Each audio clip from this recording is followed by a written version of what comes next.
We all operate under a dangerous, invisible assumption that our personal future holds an unlimited inventory of days. This is the tomorrow fallacy. You see the symptoms of it everywhere. We stay in unfulfilling jobs for years. We swallow apologies we know we should give, and endlessly put off the very things we claim are our biggest dreams. This default setting creates a comfortable sense of security.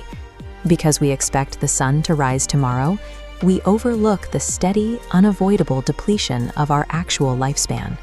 We treat time, our most fragile, finite resource, as if it were a currency we could print more of on demand.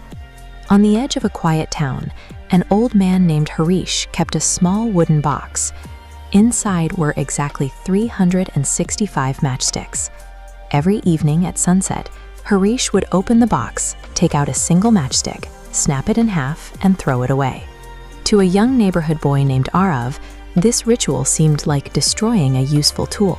He watched the old man for weeks, eventually asking why he was breaking them. Harish explained that each matchstick represented one day of his year. He believed a day only holds true value when you acknowledge that it can never be used again. Arav grew up, moved away, and entered the adult rat race, chasing promotions, buying things, and filling his schedule. He thought of the old man occasionally, but he always relied on the same promise. He'd visit him next month. Arav genuinely believed he was being productive. In reality, his entire existence was governed by the same illusion Harish had tried to warn him about. Next month never came. When Arav finally returned one winter, he found the tiny house still standing, but Harish had passed away a year earlier. The permanence of that news hit hard. The assumption that he always had more time to visit instantly collapsed. Harish had left a legacy behind. It was the same wooden box, containing a letter and exactly one remaining matchstick. The physical act of breaking the wood served as a structural defense. It forced him to confront the cost of wasting today in anticipation of tomorrow. Harish's letter contained a final realization. Life is measured strictly in remaining sunsets, not elapsed years. The letter ended with a final instruction for that last piece of wood. Don't keep it, use it. Alone in the room, Arav struck the match. The flame flared to life, illuminating the space for a few bright seconds before dying out. A moment of wonder. As the flame consumed the wood, Arav felt the weight of the years he had already spent. He was watching the physical expiration of time, happening in seconds. This brief, quiet burnout shifted his perspective. The abstract idea of someday was replaced by the reality of the ash left in his hand. The next morning, Arav walked into the job he hated and resigned.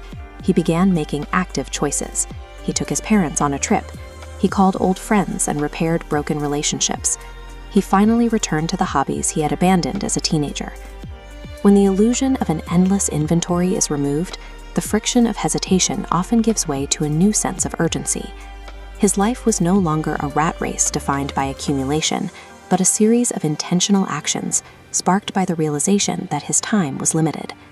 Confronting the scarcity of our time provides the clarity required to live an honest, unrestricted life. Decades later, an elderly Arav walked through town carrying that same wooden matchbox in his pocket. A little girl was amused to find that Arav's box was completely empty. He explained that the emptiness was the point.